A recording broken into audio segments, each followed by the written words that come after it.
Salut à tous, c'est Julien Ponce, bienvenue dans un nouveau tuto qui s'adresse aux débutants sur Affinity Photo.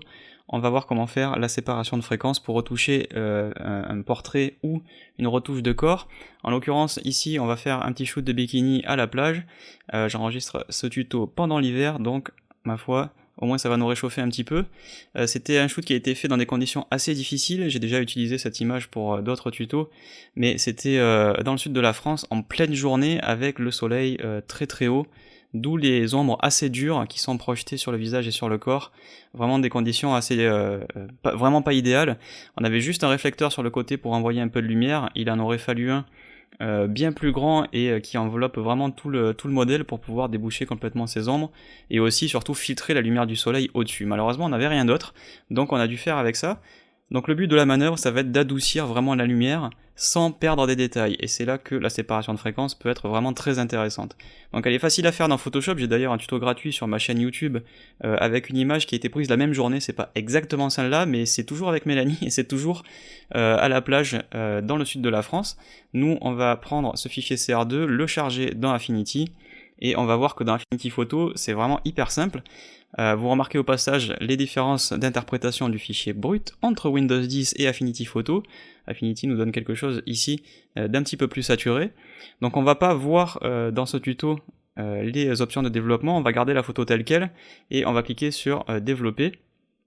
Donc vous allez voir, il y a un filtre qui est tout prêt à l'emploi, c'est vraiment hyper simple. Dans Photoshop, il faut dupliquer, aller faire une petite recette de cuisine qui est pas mortelle, quand on la connaît, on l'a fait en 10 secondes, mais il faut la connaître, quoi. C'est déjà d'ailleurs pour ça que j'ai fait un tuto gratuit dessus. Là en fait vous allez tout bêtement dans filtre et vous mettez séparation de fréquences. Alors quand on zoome avec CTRL roulette, il faut vérifier qu'on a assez de détails de texture sur la peau. Ici c'est le cas, on voit le grain de la peau. Si c'est pas le cas, ça veut dire que votre rayon il est vraiment trop petit. Alors ça dépend de la taille des images, ici je suis sur un fichier brut qui a été fait avec un 6D. Si vous avez un appareil photo qui a 2 fois plus de résolution, il faudra avoir un rayon supérieur au mien. Mais moi, a priori, ici, autour de 4-5, ça suffit pour avoir du détail, mais je finis par avoir un halo lumineux sur les contrastes. Donc on va peut-être se calmer un peu et mettre autour de 3,5. Donc on voit ici la couche de détail, on voit ici la couche de lumière, donc il faut un fondu entre les tons les plus clairs et les plus foncés. On a ici donc un bon compromis entre les deux, on va cliquer sur appliquer. Et là en gros Affinity fait vraiment tout le boulot pour vous, c'est à dire qu'il vous a fait la séparation de fréquences avec deux calques. On a donc un calque pour les détails, vous voyez ici les détails de la peau, et on a un calque pour la lumière, et donc les détails ici tout seul. Donc ça fonctionne avec un calque en niveau de gris et en lumière linéaire, exactement comme dans Photoshop. Maintenant le but du jeu c'est quoi? C'est de travailler sur les couches pour soit gommer des détails, soit faire une fusion de la lumière. Alors je m'explique, on va aller sur basse fréquence, on clique sur basse fréquence, on prend le lasso, et on prend un contour progressif qui fait environ, je sais pas, on va faire une sélection, si j'appuie sur Q, on voit ici, Q pour Quick Mask, c'est d'ailleurs le même raccourci que Photoshop, on voit ici qu'il y a un contour progressif. Par défaut, c'est pas le cas. Quand je fais une sélection et qu'il n'y a pas de contour progressif, regardez ce que ça donne un truc vraiment super net, coupé au couteau, et évidemment ça va pas être joli quand on va faire un flou. Donc on va mettre autour de 30, et donc par exemple si je me mets ici sur une zone où il y a de l'ombre, par exemple on voit carrément les cils qui projettent une ombre très dure, c'est super bizarre. Donc on va prendre le dessous de l'œil, et on va mélanger l'ombre avec la lumière en allant dans filtre, puis flou gaussien. Tac. Et là, on voit que on va prendre un réglage. Si on met un truc trop fort, ça va finir par faire une ombre noire. Donc ce qu'on va faire, c'est qu'on va mettre autour de 8-10, mais on peut le faire plusieurs fois. Donc là, vous voyez déjà qu'on a quand même pas mal adouci l'ombre. On va le faire aussi au niveau du nez et de la bouche. Vous voyez que là, il y a vraiment une zone très nette, un contraste très fort entre une ombre et une lumière. Pour rappeler le dernier filtre, c'est-à-dire flou gaussien, il suffit de faire CTRL ALT F, commande ALT F, et vous voyez que on va pouvoir faire une fusion entre les deux.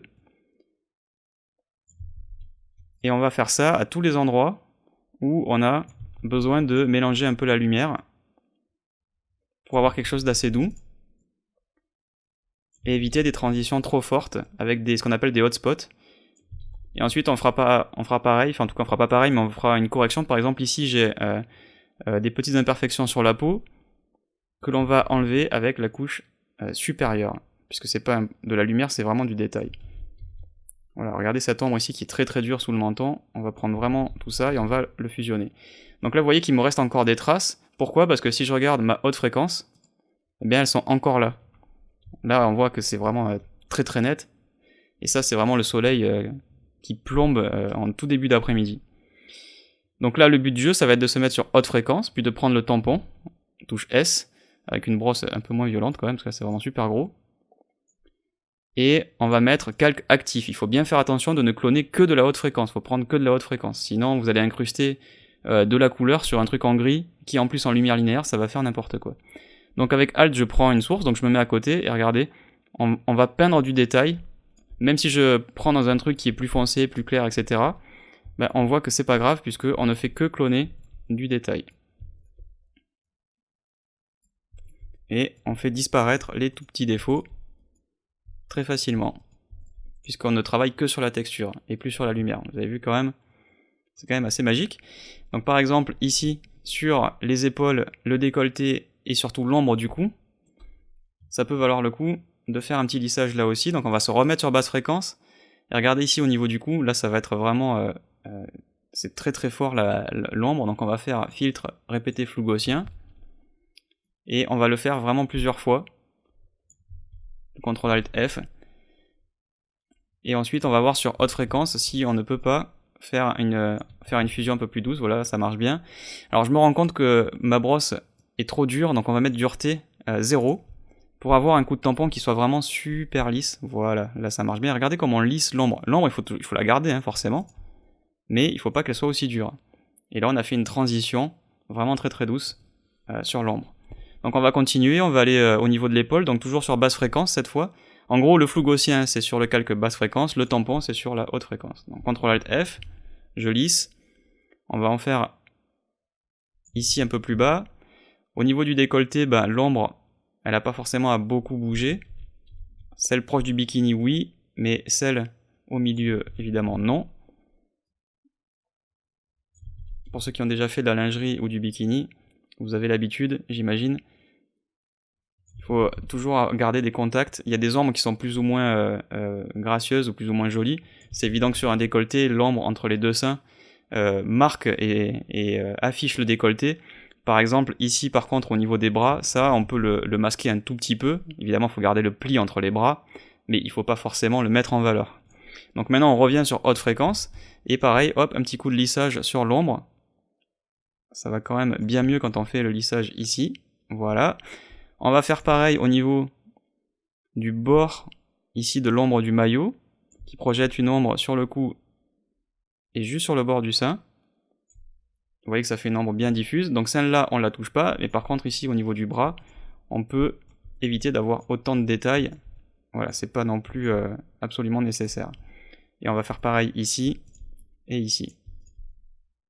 Voilà, et on garde le pli, mais on va pas aussi loin. On peut revenir dans basse fréquence, et peut-être voilà, fondre un tout petit peu la lumière pour que le pli ne remonte pas autant. Et vous continuez comme ça, partout où c'est nécessaire. Donc par exemple ici, cette ombre, c'est un contact qui est dur, puisque évidemment elle a la poitrine contre le bras, mais encore une fois c'est nécessaire. C'est juste pas obligé d'être aussi violent. Donc on va prendre un peu de... On va cloner un petit peu et faire un joli fondu pour que le contact soit moins fort. On va faire pareil de l'autre côté.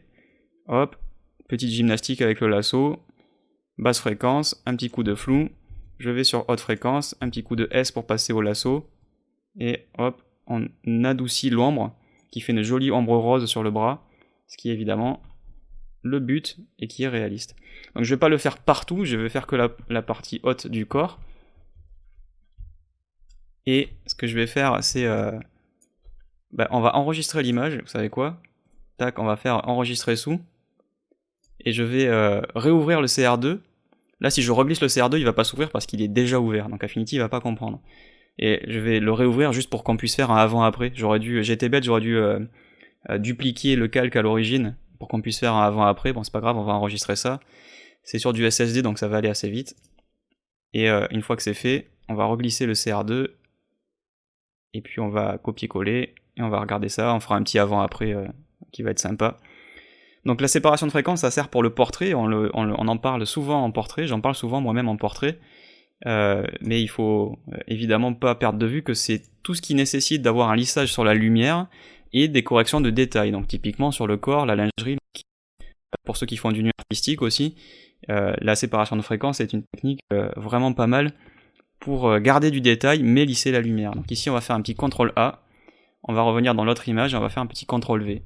Et on va zoomer, et regardez ici avant, après, vous voyez que l'ombre, regardez ici des ombres très très franches partout sur le corps, et après on a lissé tout ça, ce qui une fois qu'on regarde la photo dans son ensemble, évidemment donne un bien meilleur résultat, et une photo plus intéressante. Donc on aurait un travail à faire aussi sur les jambes. Il faisait chaud, mais paradoxalement, le soleil était fort, mais il faisait pas très chaud. Il y avait un courant d'air, et souvent vos modèles, si vous les prenez à l'extérieur et qu'elles ont froid, ils ou elles évidemment, mais ça dépend aussi des constitutions et de l'origine des gens. Mais quelqu'un qui a froid, européen j'ai envie de dire, parce que les peaux noires réagissent pas de la même façon, donc il faut aussi voir en fonction de l'origine de vos modèles, hommes ou femmes. En gros, il y a le phénomène, il y a ce qu'on appelle, elles vont marbrer, et du coup, il faut faire une petite retouche sur les jambes.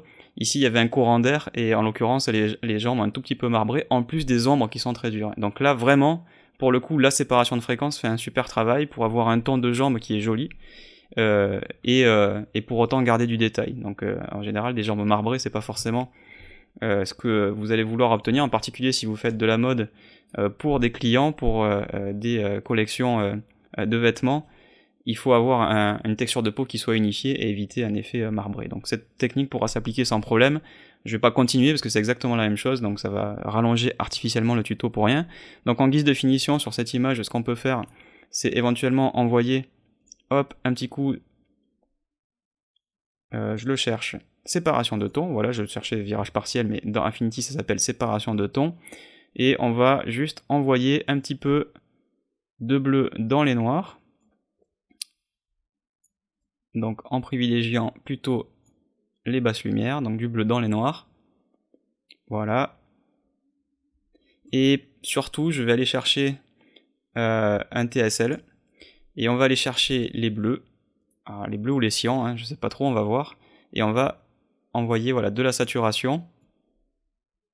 Je sais pas si c'est pas mieux d'aller dans les cyans en fait, vu la couleur du ciel, voilà, bah, c'est mieux dans les cyans, juste pour retrouver un peu plus de peps dans le ciel qui est un peu désaturé, et là vous allez voir le avant, voilà, et le après, on a quand même une image qui est plus intéressante à regarder. Il faudrait encore travailler pas mal, je vais la remettre en affichage écran, encadrant le haut puisque c'est le haut qu'on a retouché, et vous voyez qu'on a fait pas mal de chemin sur des ombres très dures, une ambiance un peu jaunâtre, et on arrive sur une image qui est déjà bien plus intéressante à regarder. Voilà pour la séparation de fréquence, vous avez vu, c'est vraiment pas compliqué, ça fait une partie du travail pour vous, mais après il faut connaître la petite gymnastique qui est de faire des lissages de lumière sur la basse fréquence, puis faire du clonage pour les détails sur la haute fréquence. Vous pouvez me retrouver sur julienponce.com, vous retrouverez mon portfolio, et ainsi que des tutos premium mais en anglais, donc j'imagine que vous, c'est plutôt les tutos français qui vous intéressent. Sur youtube.com/julienponce, vous avez une playlist Affinity Photo que je mets à jour tous les mercredis. N'hésitez pas, et surtout, n'hésitez pas, abonnez-vous surtout en fait, parce que quand vous vous abonnez, vous avez automatiquement une petite notif qui vous dit que j'ai publié un nouveau tuto, et ça aide pas mal aussi à être mieux référencé sur youtube.com quand on a évidemment plus d'abonnés. Pour me contacter, alors vous pouvez me contacter dans les commentaires si vous regardez cette vidéo sur YouTube, ou le salon d'entraide si vous regardez sur Tuto, et vous avez évidemment ma page Facebook où c'est plus facile puisqu'il y a les fonctions de Facebook Messenger, donc c'est vraiment hyper pratique pour s'envoyer des captures d'écran et tout. Donc c'est facebook.com/julienponsuka pour retrouver toute ma communauté qui est d'ailleurs bien sympathique, et on discute de tout ce qui concerne la photo, la retouche photo, le tuto, le cinéma, les jeux vidéo, dans une très bonne humeur. J'ai juste oublié de vous dire un truc, si vous regardez ce tuto sur YouTube, pour télécharger le fichier source, il faut aller sur mon site, vous avez le lien dans la description, et vous pourrez télécharger sur julienponce.com le fichier source pour une utilisation non commerciale sous licence Creative Commons. Si vous regardez ce tuto sur tuto.com, vous avez la possibilité de télécharger le fichier source directement depuis tuto.com. Voilà, ça y est, je vous ai tout dit, j'espère que ça vous a plu, que vous avez appris des choses dans Affinity Photo, et je vous retrouve très bientôt pour un nouveau tuto. Bye bye, salut.